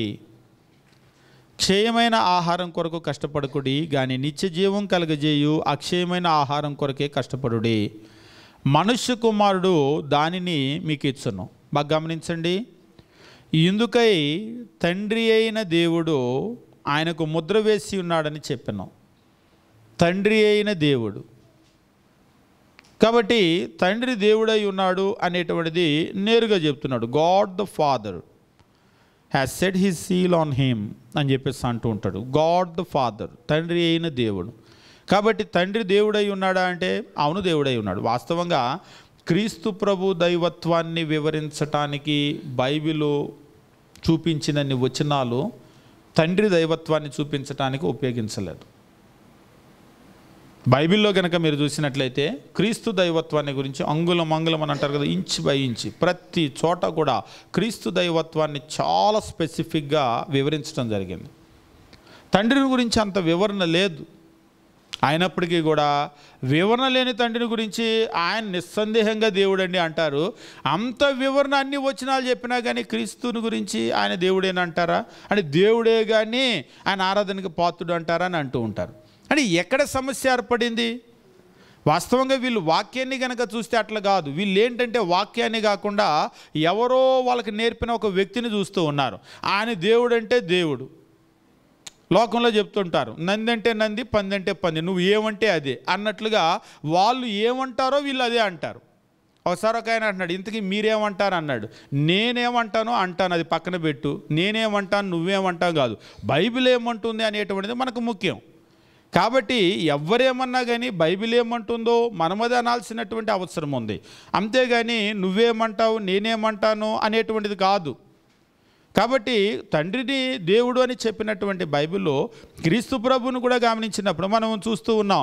యోహాను సువార్త, అదే యోహాను సువార్త 1వ అధ్యాయం అసలు ప్రారంభ వచనమే 1 నుంచి 3 వచనాలు మనం చూసినప్పుడు ఆదియందు వాక్యము ఉండెను, వాక్యము దేవుని యొద్ద ఉండెను, వాక్యము దేవుడై ఉండెను. తండ్రిని దేవుడని చెప్పినటువంటి యోహాను సువార్త క్రీస్తుని దేవుడని చెప్తే మరి తండ్రిని దేవుడిగా అంగీకరించిన నువ్వు క్రీస్తుని ఎందుకు అంగీకరించవు? అంటే సమస్య ఏమిటి అంటే నువ్వు వాక్యాన్ని కనుక బేస్ చేసుకున్నట్లయితే నువ్వు ఖచ్చితంగా దాన్ని అంగీకరిస్తావు. కానీ నువ్వు ఇంకెవరినో బేస్ చేసుకుంటున్నావు. నీకు నేర్పినటువంటి ఏ మనిషినో నువ్వు బేస్ చేసుకుని ఆధారం చేసుకుని మాట్లాడుతున్నావు, ఆధారం చేసుకుని నమ్ముతున్నావు. అదే నువ్వు దేవుని వాక్యాన్ని కనుక ఆధారం చేసుకున్నట్లయితే నువ్వు స్పష్టంగా ఆ విషయం చెప్పగలుగుతావు. కాబట్టి దైవికమైనటువంటి స్వభావం, దేవుడు అనేటువంటి ఆ స్వభావం, దాని గురించి కనుక మనం మాట్లాడినట్లయితే తండ్రిని కుమారుణ్ణి ఇద్దరిని కనుక పోల్చడానికి మనం ప్రయత్నం చేసినట్లయితే ఇద్దరికి తండ్రిని దేవుడు అని చెప్పినటువంటి దేవుని వాక్యము క్రీస్తుని గురించి ఏం చెప్పిందంటే క్రీస్తుని కూడా దేవుడు అని చెప్పేసి అన్నది. ఇక అందులో ఎలాంటి సందేహం లేదు. కాబట్టి నేను ఎందుకో క్రీస్తుని దేవుడు అని చెప్పాలంటే ఆ పదం ఉపయోగించాలంటే నేను కొంచెం సంకోచిస్తున్నాను అనాల్సిన అవసరం లేదు. నువ్వెందుకు, నేనెందుకు సంకోచించటం? బైబిల్ సంకోచించినప్పుడు బైబిల్ క్రీస్తు ప్రభుని దేవుడు అంటే నువ్వు కళ్ళు మూసుకొని చెప్పవచ్చు. ఎందుకంటే ఒకవేళ తప్పు అయితే ముందు బైబిల్ కదా తప్పు అవ్వాలి. బైబిల్ ఎప్పుడు తప్పు అవ్వదు, దేవుని వాక్యం ఎప్పుడు తప్పు అవ్వదు. కాబట్టి దేవుని వాక్యము దేన్నైతే తెలియజేసిందో నువ్వు నిస్సందేహంగా దాన్ని నువ్వు తెలియజేయచ్చు. అంటే అది కరెక్ట్ అయిద్దా అనేటువంటి ఆలోచన నీకు అవసరం లేదు, సందేహం నీకు అవసరం లేదు. ఎందుకంటే దేవుని వాక్యం ఎప్పుడు కూడా తప్పిపోదు. ఒకవేళ అది మన స్టేట్మెంట్ అయితే తప్పిపోతుంది. ఇప్పుడు మీరు అంటున్నారు కదా యేసుక్రీస్తు దేవుడు కాదు అని అంటున్నారు కదా. ఒకసారి ఒక ఆయన అన్నాడు యేసుక్రీస్తు దేవుడు అని నాకు ఒక వచనం చూపించు అన్నాడు. నేను చెప్పాను సరే మీరు చెప్పిన దానికి నేను చూపిస్తాను. అయితే మీరు అడిగిన ప్రశ్నే నేను కనుక అడిగితే యేసుక్రీస్తు దేవుడు కాదు అని ఒక్క వచనం చూపించండి. ఎక్కడైనా ఉందా బైబిల్లో?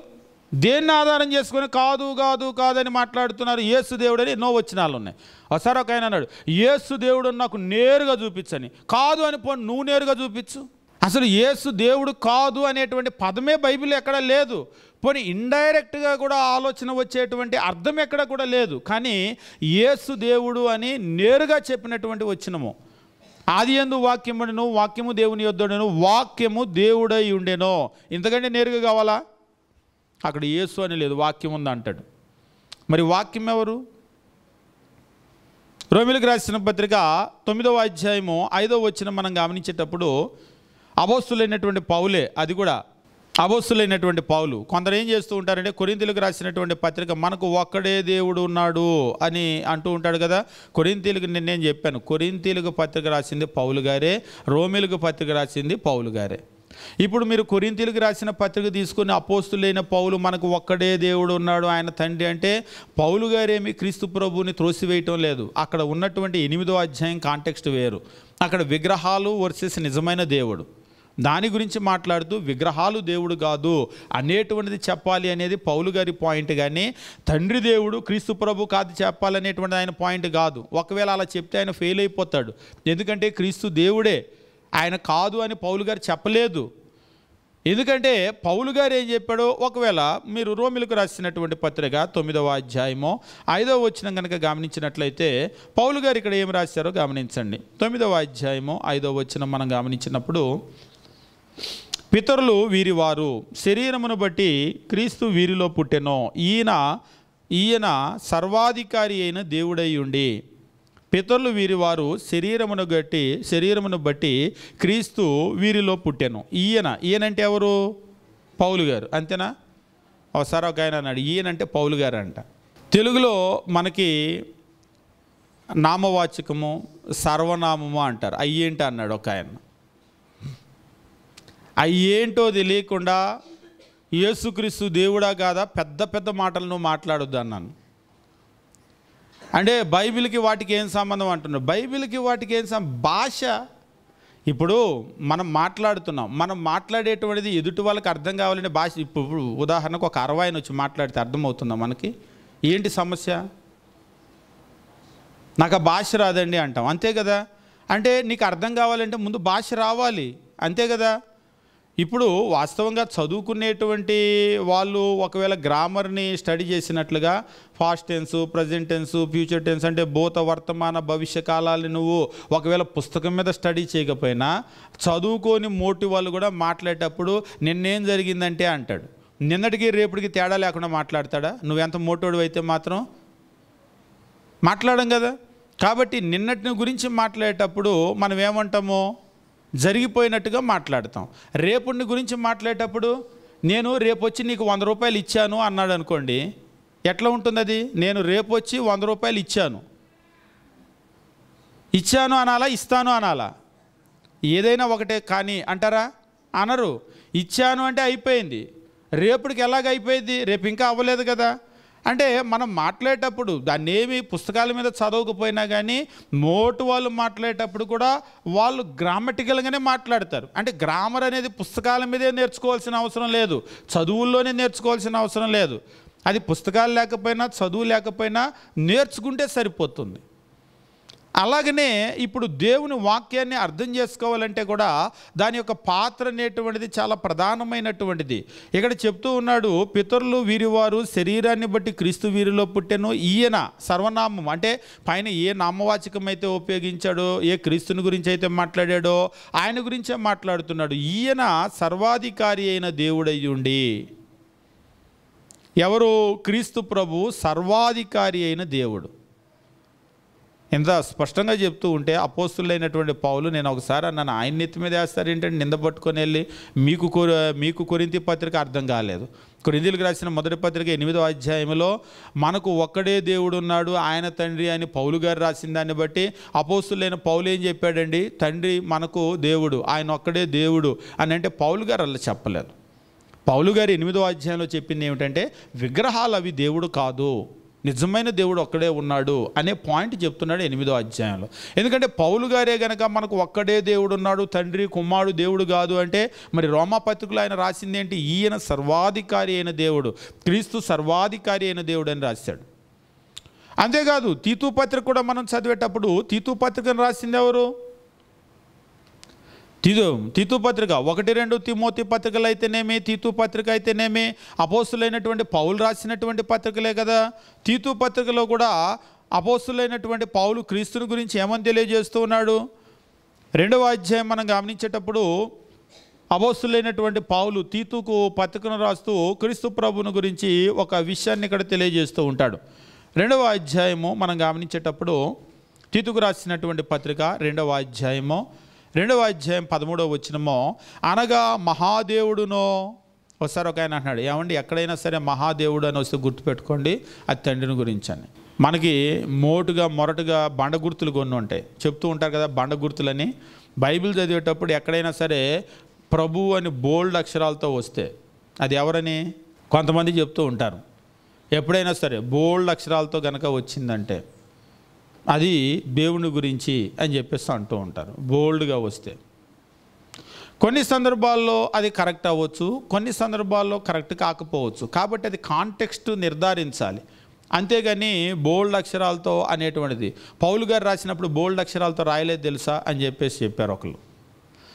అంటే బైబిల్ రాసినటువంటి రచయితలు రాయలేదు, మధ్యలో ఉన్నటువంటి వాళ్ళు ఏం చేశారంటే వాటిని పెట్టారు. కాబట్టి మనిషి పెట్టినాయి కాబట్టి ఒక్కోసారి కరెక్ట్ అవ్వచ్చు, ఒక్కోసారి తప్పు అవ్వచ్చు. దాన్ని మనము బైబిల్ వాక్యంలాగా ప్రామాణికంగా తీసుకోవటానికి లేదు.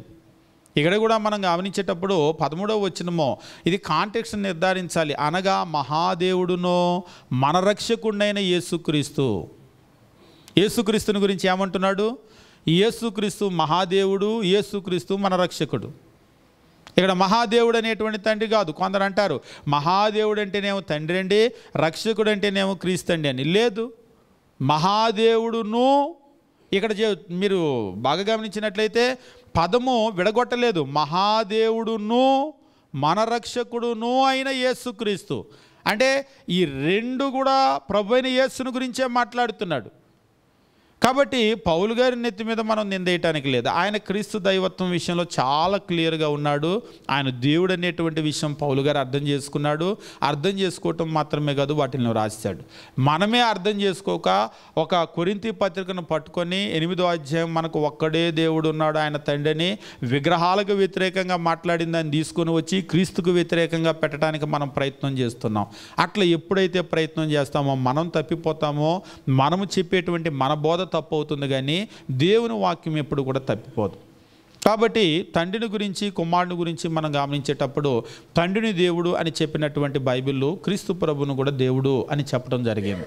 అంతేకాదు నిత్యత్వాన్ని గురించి కనుక మనం గమనించినట్లయితే కీర్తనల గ్రంథము 90వ కీర్తన మనం గమనించేటప్పుడు దేవుని వాక్యం ఈ రీతిగా తెలియజేస్తూ ఉంటాడు. కీర్తనల గ్రంథము 90వ కీర్తన మనం గమనించేటప్పుడు 1-2 వచనాలను మనం చూసినట్లయితే 1-2 వచనాలు. ప్రభువా తరతరముల నుండి మాకు నివాస స్థలము నీవే, పర్వతములు పుట్టక మునుపు, భూమిని లోకమును నీవు పుట్టింపక మునుపు యుగ యుగములు నీవే దేవుడవు అని అంటున్నాడు. అంటే 90వ కీర్తన 2వ వచనము ఏం తెలియజేస్తున్నాడు అంటే దేవుని యొక్క నిత్యత్వాన్ని గురించి తెలియజేస్తూ ఉన్నాడు. నిత్యత్వాన్ని గురించి తెలియజేస్తూ 1-2 వచనాల్లో ప్రభువా తరతరముల నుండి మాకు నివాస స్థలము నీవే, పర్వతాలు పుట్టక మునుపు, భూమిని లోకాన్ని నీవు పుట్టింపక మునుపు యుగయుగాలు నీవే దేవుడు. అంటే ఇవన్నీ పుట్టడానికి ముందే నీవు ఉన్నటువంటి వాడవు, అంటే నీవు నిత్యుడవు అనేటువంటి విషయాన్ని తెలియజేస్తూ ఉన్నాడు. ఈ వచనం చదివిన ఎవరికైనా సరే ఇవన్నీ పుట్టడానికి ముందున్నాడు అంటే దాని అర్థం ఏమిటి? గాడ్ ఈజ్ ఇటర్నల్, ఆయన నిత్యుడైనటువంటి ఒక వ్యక్తి. కానీ ప్రపంచంలో ఏ వ్యక్తి కూడా నిత్యుడు కాదు. అంటే పుట్టడానికి ముందు నువ్వు ఎక్కడ ఉన్నావని అడిగారు అనుకోండి, మనల్ని ఏం చెప్తాం? నేను అప్పట్లో విజయవాడలో ఉండేవాడిని, ఆ తర్వాత నేను పుట్టిన తర్వాత నేను ఆ ఊరిలో నేను అక్కడ బర్త్ సర్టిఫికేట్ నాకు ఇచ్చారు, ఇక అప్పటి నుంచి అక్కడ ఉంటున్నానని చెప్తావా? చెప్తే వెంటనే వీళ్ళకి అంటే నిన్నటిదాకా బాగానే ఉన్నాడండి, ఇవాళ ఏదో అయినట్టు ఉందని చెప్పేసి అంటారు. అంతే కదా. పుట్టడానికి మునుపు నువ్వు ఎక్కడున్నావంటే నేను ఎక్కడ ఉంటాను. కొంతమంది బాగా తెలివిగా చెప్తారు, పుట్టడానికి ముందు నువ్వు ఎక్కడ ఉన్నావంటే మా అమ్మ కడుపులో ఉన్నాను అంటారు. అంతే కదా, అక్కడి నుంచే కదా బయటకు వచ్చేది. మునుపు అంటే కొద్దిగా మునుపు కాదు, మునుపు అంటే 1 సంవత్సరం 2 సంవత్సరాల మునుపు నువ్వు ఎక్కడ ఉన్నావంటే మనం మామూలుగా లెక్కలేస్తాం. మగపిల్లవాడైతే 9 నెలలకి, ఆడపిల్ల అయితే 10-11 నెలలకు పుడతారని. సంవత్సరం ముందు అంటే 12 నెలల ముందు అంటే కనీసం అక్కడ కూడా లేదు. అంతే కదా. ప్రారంభమైన తరువాత మనం వస్తాం. సంవత్సరం ముందు 2 సంవత్సరాల ముందు నువ్వు ఎక్కడ ఉన్నావంటే, అదే ఒకవేళ దేవుణ్ణి అడగండి, అయ్యా నువ్వు సంవత్సరం ముందు ఎక్కడ ఉండేవాడివి అంటే, అప్పట్లో నేను విజయవాడ సింగనగర్లో ఉండేవాడిని అంటే, సింగనగర్ పుట్టి 30-40 సంవత్సరాలే కదా అని చెప్పేసి అంటాడా? అసలు 100 సంవత్సరాల ముందు నువ్వు ఎక్కడ ఉన్నావు, 1000 సంవత్సరాల ముందు నువ్వు ఎక్కడ ఉన్నావు, ఒకవేళ ఒకసారి ఒక ఆయన ఆశ్చర్యపడు 1,00,000 సంవత్సరాల ముందు నువ్వు ఎక్కడ ఉన్నావు అంటే కూడా దేవుని ఉనికికి అడ్రస్ ఉంది, ఉండబట్టి ఆయన దేవుడు. అదే ఒకవేళ 1,00,000 సంవత్సరాల ముందు అన్నాం అనుకోండి, ఆకాశము భూమి వీటికి కూడా అడ్రస్ ఉండదు, కానీ ఆయనకు ఉంది, ఆయన దేవుడు కాబట్టి. కాబట్టి దేవుడు అంటే నిత్యుడైనటువంటి వ్యక్తిగా బైబిల్ మనకు చూపిస్తూ ఉన్నాడు. దేవుని యొక్క ఉనికి అనేటువంటిది నిత్యమైనటువంటిది. మనకులాగా పుట్టి మనకులాగా వెళ్ళిపోయేటువంటి వ్యక్తి కాదు. మనం పుట్టిన తర్వాత ఆవిర్భావంలోకి వచ్చాం, కానీ ఈ ప్రపంచమంతా పుట్టక మునిపే దేవుడు ఉన్నాడు. తండ్రిని గురించి మాట్లాడుతూ ఉన్నాడు, ఆయన నిత్యుడు. కొంతమందికి తండ్రి అయిన దేవుడు నిత్యుడు అంటే ఎలాంటి సందేహం రాదు. అదే క్రీస్తు ప్రభుని గురించి అదే మాట మాట్లాడితే ఆ సౌండే డిఫరెంట్గా ఉంటుంది కొందరికి. ఎందుకంటే తండ్రి అయిన దేవుడు నిత్యుడై ఉన్నాడు అంటే ఏం సందేహం ఏమి ఉండదు. క్రీస్తు ప్రభుని గురించి మాట్లాడినప్పుడు కూడా మనము ఎప్పుడు చదివి ఒక వచన భాగం ఉంటుంది. మీకా గ్రంథము 5వ అధ్యాయము 2వ వచనం మనం గమనించేటప్పుడు ఇక్కడ ప్రవక్త ఈ రీతిగా తెలియజేస్తూ ఉంటాడు. మీకా గ్రంథము 5వ అధ్యాయము 2వ వచనం మనం గమనించేటప్పుడు, బెత్లెహేము ఎఫ్రాతా, యూదావారి కుటుంబములో నీవు స్వల్ప గ్రామమైనను నా కొరకు ఇజ్రాయేలీలను ఏలబోవాడు నీలో నుండి వచ్చును అని అంటూ క్రీస్తు ప్రభుని గురించి చెప్తూ ఇక్కడ ఒక మాటను చెప్తున్నాడు, గమనించండి. పురాతన కాలము మొదలుకొని శాశ్వత కాలము ఆయన ప్రత్యక్షమగుచుండును అని చెప్పేసి అన్నాడు. ప్రత్యక్షమగుచుండెను. ఆయన పురాతన కాలం మొదలుకొని ఆయన ప్రత్యక్షమవుతూ ఉన్నాడు. ఇక్కడ ఒక మాట అంటున్నాడు, శాశ్వత కాలము అని అంటున్నాడు. అంటే ఒకవేళ నేను ఆంగ్లంలో చదువుతాను, దాన్ని గమనించినప్పుడు దేవుని వాక్యము ఈ రీతిగా చెప్తూ ఉంటాడు. Whose goings forth are from of world, whose goings forth are from of world, from everlasting అంటే దాన్ని తెలుగులో శాశ్వత కాలము అన్నాడు, కానీ మనం ఎక్కువగా దాన్ని ఏం చేస్తామంటే ఎవర్ లాస్టింగ్ అంటే నిత్యత్వము అని తర్జుమా చేస్తూ ఉంటాం. మరి నిత్యత్వం అన్నా కానీ శాశ్వతము అన్నా కానీ ఒకటే దాదాపు, కాకపోతే ఆ సౌండ్ మనకు డిఫరెంట్గా ఉండవచ్చు. కాబట్టి క్రీస్తు ప్రభు యొక్క ప్రత్యక్షతలు ఎప్పటి నుంచి ఉన్నాయి? శాశ్వత కాలము నుండి ఆయన ప్రత్యక్షతలు ఉన్నాయి. పోనీ నిత్యత్వం నుండి ఆయన ప్రత్యక్షతలు ఉన్నాయి. నిత్యత్వం నుండి ప్రత్యక్షతలు ఉన్నాయంటే దాని అర్థం ఏంటి? నిత్యత్వంలో ఆయన ఉన్నాడు. నిత్యత్వంలో ఆయన ఉన్నాడు కాబట్టి ఆయన ప్రత్యక్షత ఉంది. ఒకవేళ నిత్యత్వంలో ఆయన లేకపోతే ఆయన ప్రత్యక్షత ఉండదు. కాబట్టి తండ్రిని గురించి ఎలాగైతే నిత్యుడు అని బైబిల్ చెప్పిందో, క్రీస్తు ప్రభువుని గురించి కూడా నిత్యుడు, నిత్యమైనటువంటి వ్యక్తి అని బైబిల్ తెలియజేస్తూ ఉంది. ఇంకా మనం బైబిల్లో కనుక చూసినట్లయితే ఒక మాటను ఉపయోగిస్తూ ఉంటారు. అంటే ప్రకటన గ్రంథం చదివేటప్పుడు ఆ మాట మనకు బాగా కనబడుతూ ఉంటుంది.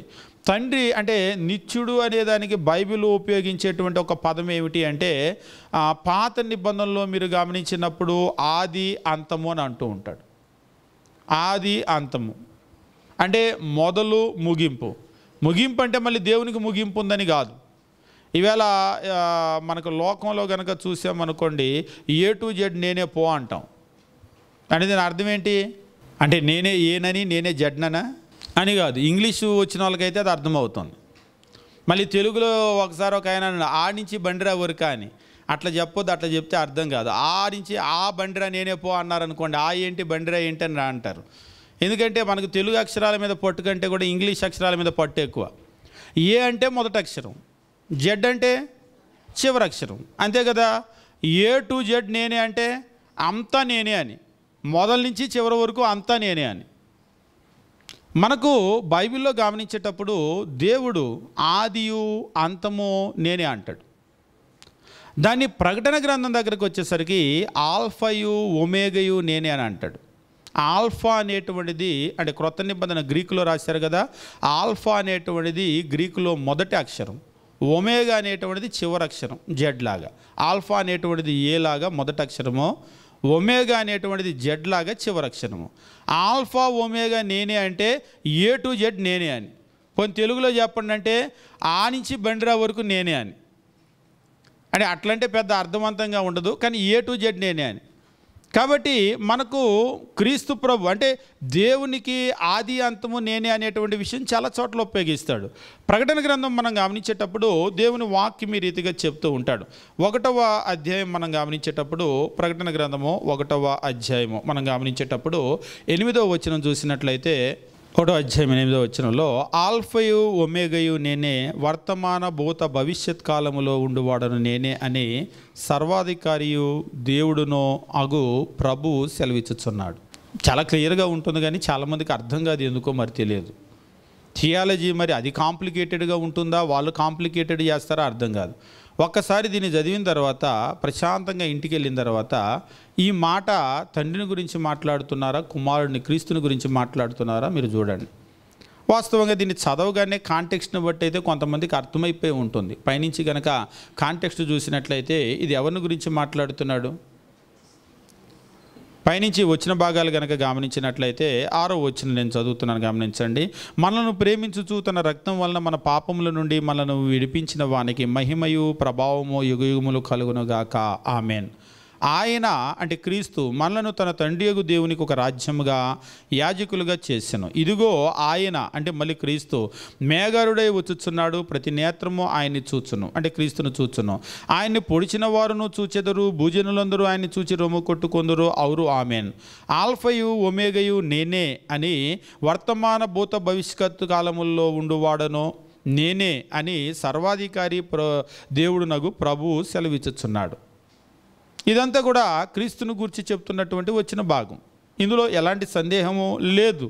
కానీ కొందరికి ఇది చదవగానే దేవుడు సర్వాధికారి అయిన దేవుడు అనగానే వెంటనే ఇది తండ్రి కదా అనుకుంటారు. అంటే బోల్డ్ అక్షరాలతో రాస్తే అన్నట్టుగా వాళ్ళకు కొన్ని బండ గుర్తులు ఉంటాయి. ఆ బండ గుర్తుల్లో మహాదేవుడు అనగానే ఆ మహాదేవుడు అంటే తండ్రి కదా అనుకుంటారు. ఎప్పుడు కూడా కాంటెక్స్ట్ చూడండి, కాంటెక్స్ట్ చూడండి, కాంటెక్స్ట్ చూడండి. లేదండి మాకు నేర్పిన వాళ్ళు అట్లా నేర్పలేదు అన్నాడు ఒకసారి ఒక ఆయన. అది ఎవరి తప్పు? బైబిల్ తప్ప? మీకు నేర్పిన వాళ్ళు అలా నేర్పకపోతే అది బైబిల్ తప్పు, దేవుని తప్పు కాదు. మీకు నేర్పిన వాళ్ళ తప్పు, నేర్చుకున్న మీ తప్పు. ఎందుకంటే మీరు బైబిల్ని, దేవుని వాక్యాన్ని కాంటెక్స్ట్లో చూడకుండా నేర్పిన వాళ్ళ మీద ఆధారపడి మీ వాక్య జ్ఞానాన్ని కట్టుకున్నారు, నేర్పిన వాళ్ళ మీద ఆధారపడి మీ గ్రహింపును మీరు కట్టుకున్నారు. అందుకనే మీ తప్పిపోతుంది. అదే ఒకవేళ దేవుని వాక్యం మీద కనుక మనం కట్టుకున్నట్లయితే అది ఖచ్చితంగా సరవుతుంది. కాబట్టి బైబిల్లో మనం గమనించినప్పుడు తండ్రిని గురించి ఎలాగైతే ఆదియు అంతము నేనే, మరొక విధంగా చెప్పాలి అంటే తండ్రి నిత్యుడు అని బైబిల్ తెలియజేసిందో, అదే విధంగా క్రీస్తు ప్రభువుని గురించి కూడా మాట్లాడినప్పుడు క్రీస్తు నిత్యుడు అనేటువంటిది బైబిల్ తెలియజేసింది. ఆయన పురాతన కాలం నుండి ప్రత్యక్షమవుతున్నాడు, శాశ్వత కాలం నుండి ఆయన ప్రత్యక్షమవుతున్నాడు. అంటే నిత్యత్వంలో నుండి క్రీస్తు ప్రభు ఉన్నాడు. నిత్యత్వంలో క్రీస్తు ప్రభు అంటే ఆకాశము భూమి ఇవన్నీ అంతమైపోయిన తర్వాత క్రీస్తు ప్రభు ఉంటాడు. ఈ భూమి అంతా కూడా పుట్టక మునుపు, లోకమంతా పుట్టక మునుపు క్రీస్తు ప్రభు ఉన్నాడు. మనం యోహాను సువార్త మనం చదివేటప్పుడు క్రీస్తు ప్రభు మాట్లాడుతూ ఆయన ఒక ప్రార్థన చేస్తూ, అంటే ఆయన శిలువలో అప్పగించడానికి ముందు చేసినటువంటి ప్రార్థన మనం కనుక గమనించినట్లయితే యోహాను సువార్త 17వ అధ్యాయము 5వ వచనంలో ఈ రీతిగా ప్రార్థన చేస్తూ ఉంటాడు. ప్రార్థన చేస్తూ, తండ్రి, లోకము పుట్టక మునుపు నీ యొద్ద నాకు ఏ మహిమ ఉండెనో ఆ మహిమతో నన్ను ఇప్పుడు నీ యొద్ద మహిమపరచు అని అడుగుతాడు. లోకము పుట్టక మునుపు నీ యొద్ద నాకు ఏ మహిమ ఉండెనో అంటే లోకం పుట్టక మునుపు నువ్వున్నావు, లోకం పుట్టక మునుపు నేనున్నాను, లోకం పుట్టక మునుపు మన ఇద్దరం కలిసి ఉన్నాము, నీ దగ్గర నేను మహిమలో ఉన్నాను.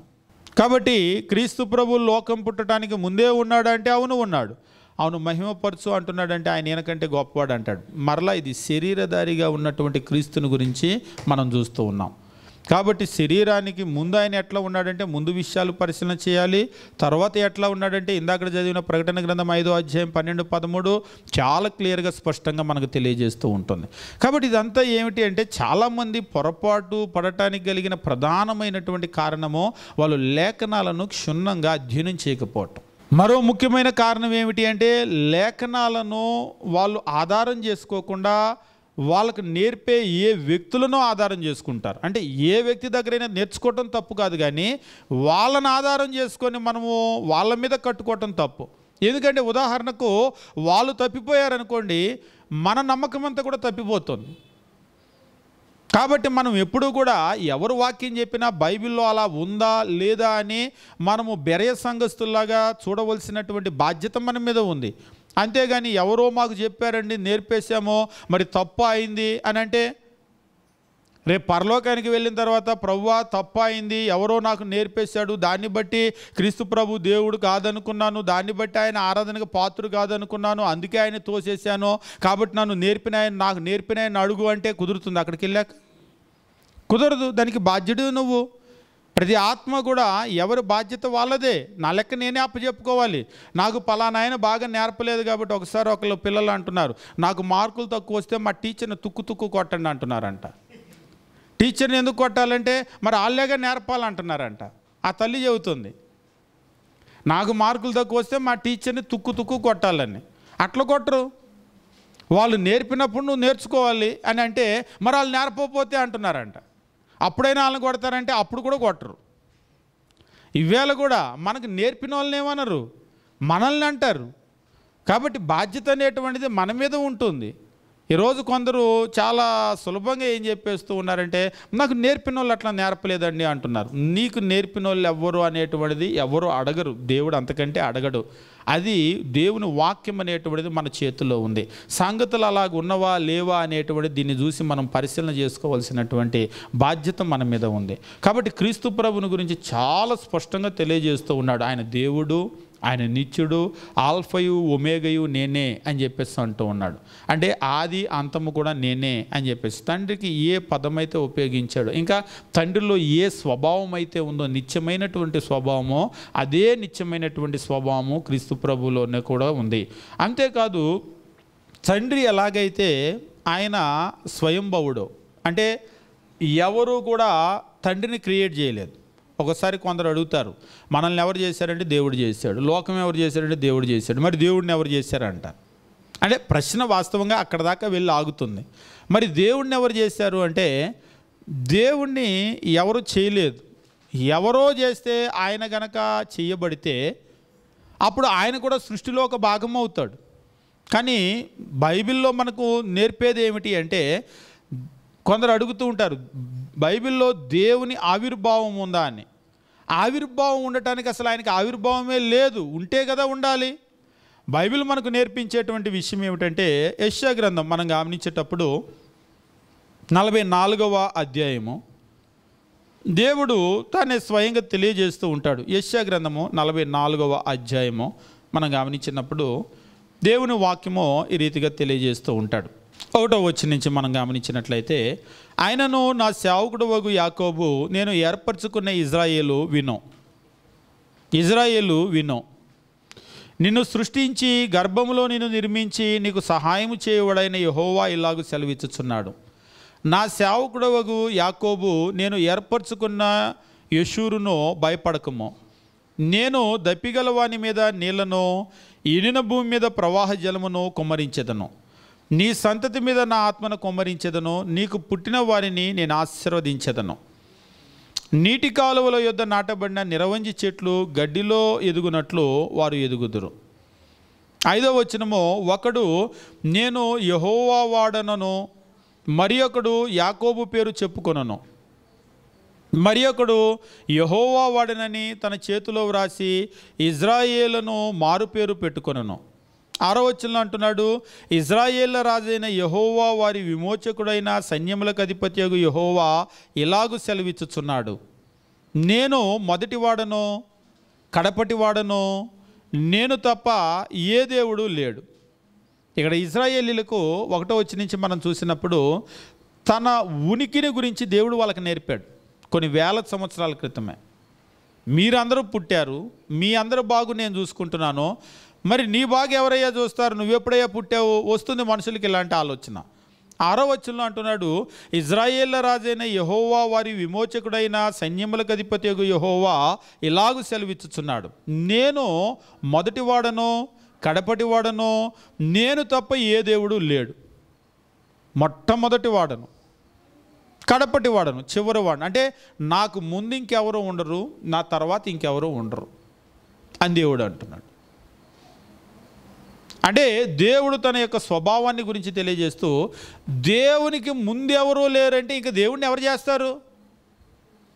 ముందు ఇంకెవరో ఉంటే కదా చేయాలి. నాకు ముందు ఇంకెవరో లేరని అంటున్నాడు. ఆయనకు ముందు, ఇప్పుడు నాకు ముందు మా అమ్మ ఉంటుందా, నా తర్వాత మా అమ్మ ఉంటుందా? మీ అమ్మ అంటే ఖచ్చితంగా నీకంటే చిన్నదై ఉండాలంటారా? ఎవరైనా సరే మా అమ్మ అని అన్నారు అనుకోండి, అంటే మీ అమ్మ అన్నావు కానీ మీ అమ్మ పెద్దదా నువ్వు పెద్దవాడువా చెప్పలేదు కదా అంటారా? అమ్మ అనగానే వెంటనే మీకేం గుర్తొస్తుంది? మనల్ని కన్నవాళ్ళు అంటేనే మనకంటే ముందు ఉండాలి, అంటే వెనకాల వచ్చి కూడా కనొచ్చు కదా అంటారా? ఇక అలా గనక అన్నారనుకోండి, ఖచ్చితంగా వీళ్ళకి ఏదో తేడా ఉంది, అంటే వాళ్ళ యొక్క ఆలోచన శక్తి పనిచేయటం లేదు అనేటువంటిది అర్థమవుతుంది. మనకు ముందున్నటువంటి వాళ్ళు, అంటే మన అమ్మ అంటేనే ముందున్న వాళ్ళు కాబట్టి కనగలరు. లేదు వెనకాల వచ్చిన వాళ్ళు కనకూడదా అంటే కనకూడదు. వెనకాల వచ్చిన వాళ్ళు మనల్ని ఎలాగంటారు? అంతే కదా. ఇప్పుడు దేవుని కంటే ముందు ఇంకెవరూ లేరు అనేటువంటి విషయాన్ని బట్టి దేవుణ్ణి ఎవరైనా కలగజేసే అవకాశం ఉందా? అసలు ముందు ఇంకెవరూ లేరంటే ఇక దేవుణ్ణి ఎవరు కలగజేయటానికి లేదు. ఇంకెవరన్నా ఉన్నారేమో, వాళ్ళు చేసి ఉండొచ్చేమో, అది బైబిల్లో రాసి ఉండకపోవచ్చుగా అన్నాడు ఒకసారి ఒక ఆయన.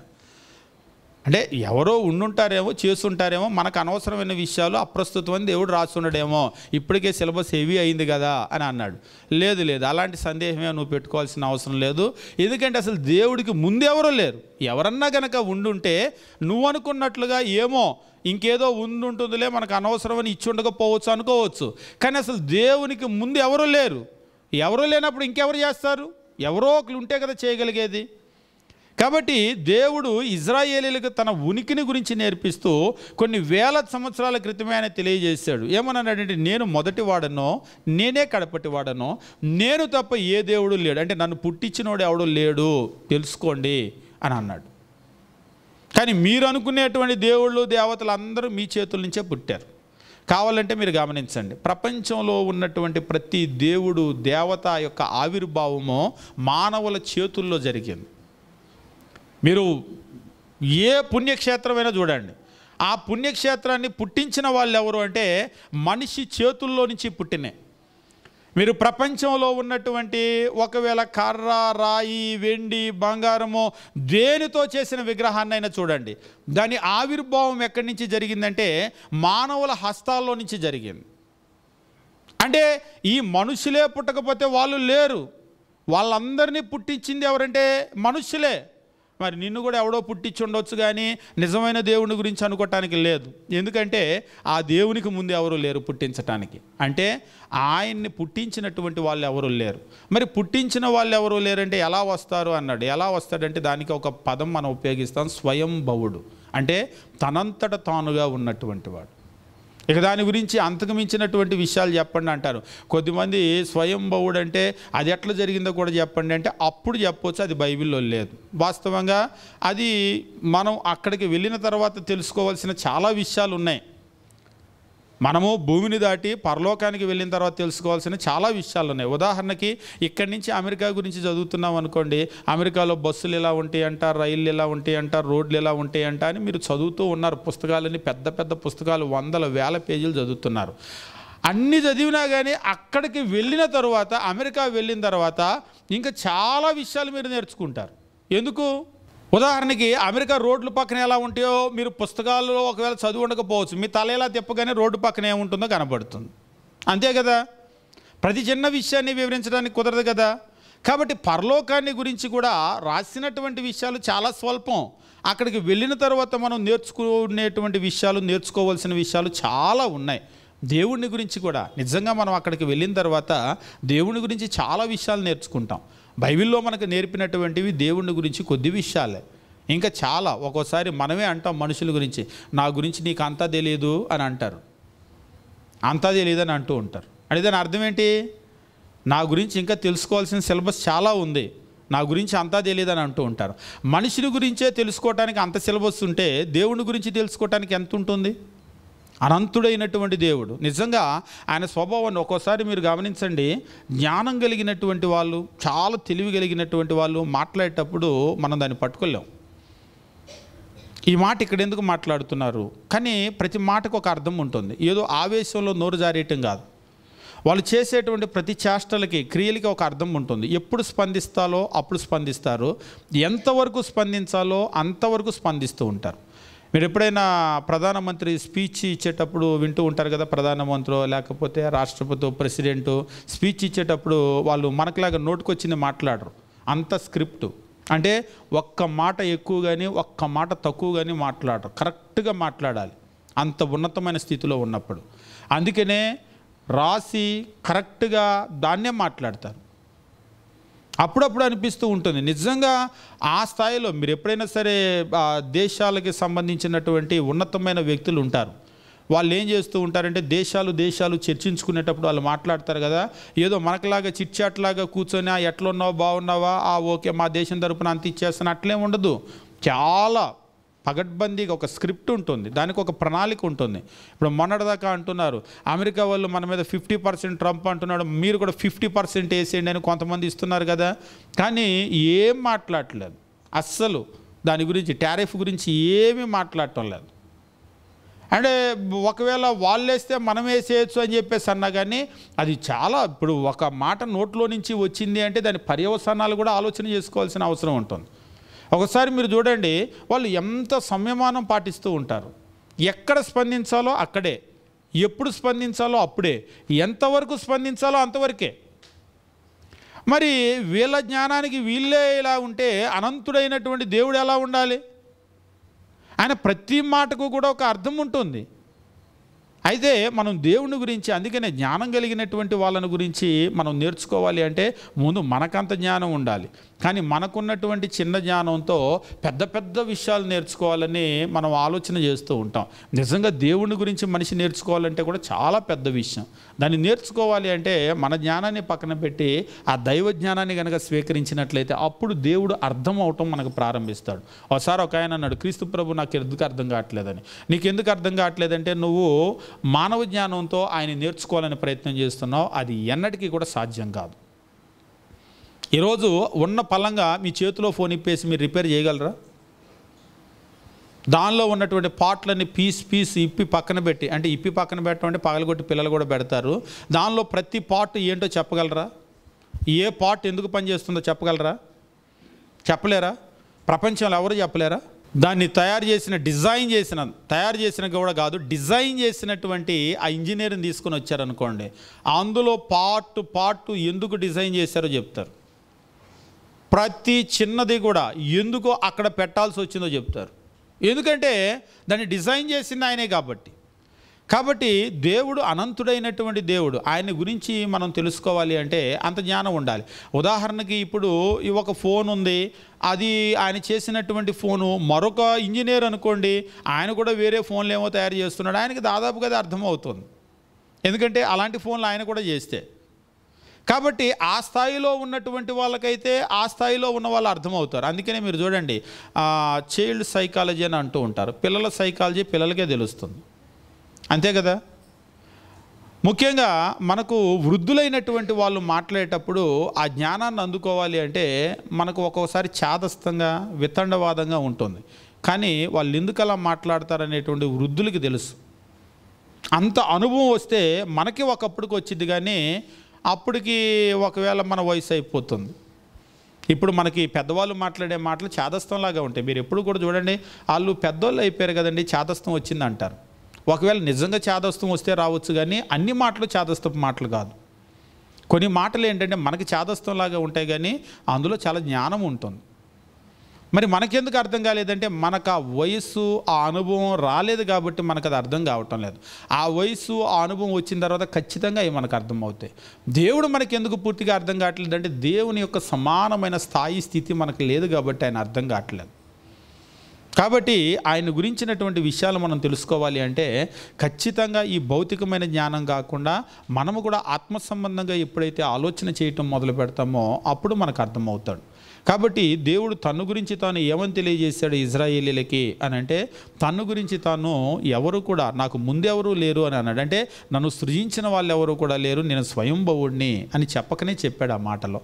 ఇదే మాటను క్రీస్తు ప్రభు కూడా తెలియజేస్తూ ఉంటాడు.